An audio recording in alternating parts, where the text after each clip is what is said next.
Menurutku tempat yang paling berisik di dunia ini tuh adalah kepalaku sendiri. Halo semuanya, ketemu lagi sama aku. Kali ini aku punya segmen baru di channel aku, yaitu ngobrolin seputar obat. Nah, ini adalah video pertama dan di video ini aku mau ngobrolin seputar antibiotik. Siapa sih di sini yang nggak kenal antibiotik? Pasti di antara kalian tuh udah sering banget kan konsumsi antibiotik. Bahkan yang lebih mencengangkannya lagi tuh banyak banget gitu warung-warung kelontong yang jual antibiotik secara bebas tanpa resep dokter. Itu paling nggak ngotak sih, karena antibiotik itu adalah golongan obat keras yang memang penggunaannya itu harus sesuai dengan resep dokter. Ya memang mungkin sih antibiotik itu kesannya kayak bisa nyembuhin semuanya, padahal nggak gitu konsepnya. Antibiotik itu adalah obat yang digunakan untuk membunuh bakteri. Sayangnya di masyarakat kita itu masih minim banget edukasi soal antibiotik ini.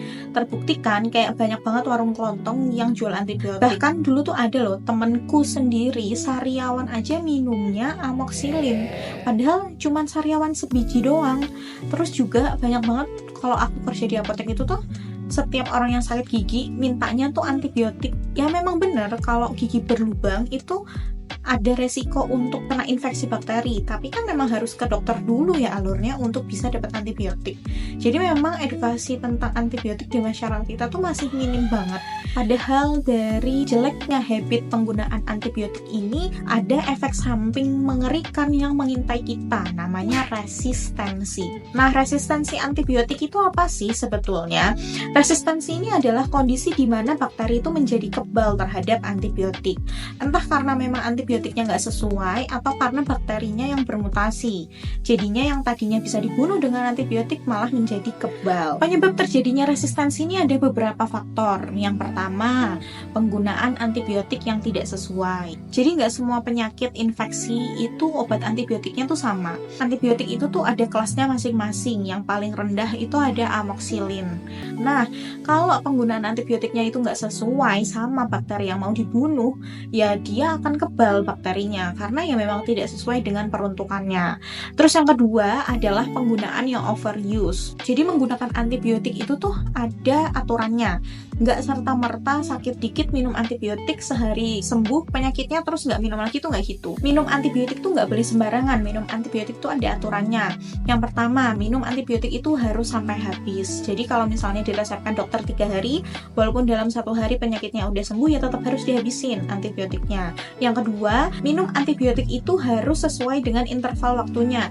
Misalnya antibiotiknya itu diminum 2 kali sehari, ya cara minumnya setiap 12 jam sekali. Atau antibiotik dengan aturan pakai 3 kali sehari, ya diminumnya harus setiap 8 jam sekali. Dan keberulangannya tuh harus kayak gitu terus, jadi teratur gitu loh minum antibiotiknya. Nggak ngasal, nggak sariawan nih gitu. Udah mah beli antibiotiknya di warung, terus sekali diminum langsung sembuh, terus udah bubar gitu. Terus yang ketiga, ini yang menurutku tuh paling nggak bisa kita kontrol, yaitu penggunaan antibiotik dalam bidang peternakan. Nggak sedikit loh orang yang punya ternak ayam, ternak lele, sering banget ke apotek terus habis itu minta beli antibiotik dengan alasan ayamnya nggak mau makan lah, lelenya susah makan, atau ayamnya kena sakit karena habis berantem lah, dan lain sebagainya. Nah, sebenarnya penggunaan antibiotik dalam bidang peternakan ini aku tuh sangat menolak keras ya. Bahkan aku pun nggak pernah memberikan antibiotik untuk peternak-peternak yang nakal kayak gini. Karena nih ya, antibiotik yang diminum sama hewan ternaknya itu yang akhirnya nanti nggak tahu dijual kemana, bisa jadi kita konsumsi juga, dia itu masih ada kandungan antibiotiknya. Terus kalau kita makan, ya berarti kita nggak cuma makan hewan ternak doang, tapi kita makan antibiotik.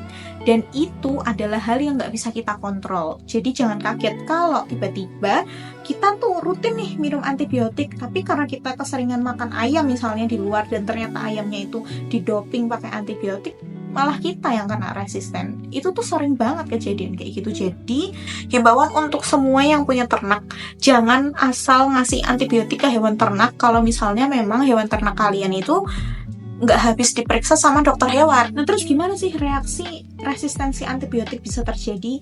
Pertama, karena mutasi gen dari bakteri.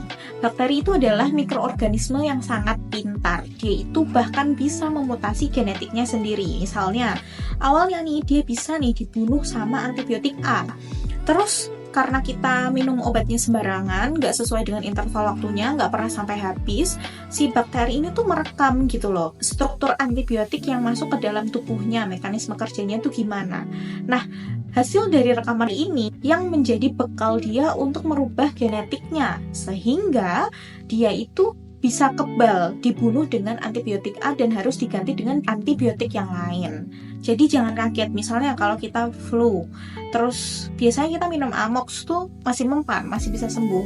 Tapi karena kita minumnya sembarangan, kita minumnya nggak pernah sampai habis, kita minumnya nggak 8 jam sekali, nggak 12 jam sekali, tiba-tiba ketika kita flu lagi tuh pakai Amox nggak mempan, malah tambah parah misalnya. Jadi harus naik ke antibiotik yang kelasnya lebih tinggi. Akibat dari resistensi ini, ada beberapa dampak negatif yang memang merugikan untuk diri kita sendiri. Pertama, pengobatan infeksi itu menjadi lebih sulit.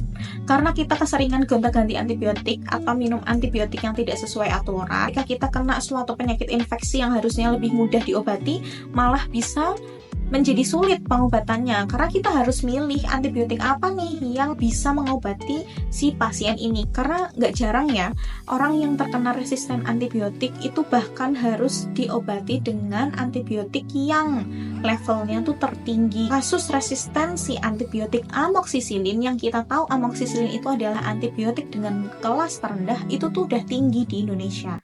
Artinya udah banyak warga Indonesia yang kalau infeksi nggak mempan lagi dikasih antibiotik amoksisilin. Terus yang kedua, karena sulitnya pemilihan obat antibiotik, akhirnya biaya pengobatannya juga semakin mahal. Karena semakin tinggi kelas antibiotik, maka semakin mahal juga harga obatnya. Yang ketiga, meningkatkan resiko komplikasi.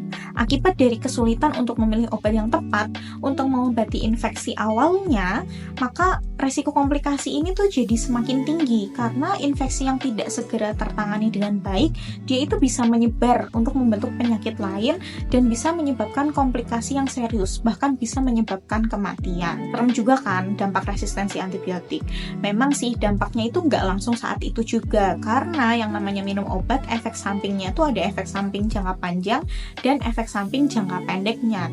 Kalau efek samping jangka pendek ya contohnya kayak ruam-ruam, gatal-gatal, terus juga jantung berdebar gitu, itu bisa langsung dihentikan. Tapi kalau resistensi ini adalah efek samping jangka panjang dari penggunaan antibiotik yang kita tuh nggak tahu di depan itu akan kayak gimana. So, ini adalah himbauan untuk kita semua supaya lebih cerdas lagi dalam menggunakan antibiotik, lebih bijak lagi dalam menggunakan obat. Minumlah antibiotik sesuai aturan pakainya, diminum sampai habis. Jangan kalau minum antibiotik sehari udah sembuh terus udah gitu, nggak dilanjutin lagi, harus habis ya. Dan konsumsi antibiotik ini penting banget, harus dari resep dokter, nggak boleh kita beli sendiri, apalagi beli di warung-warung kelontong.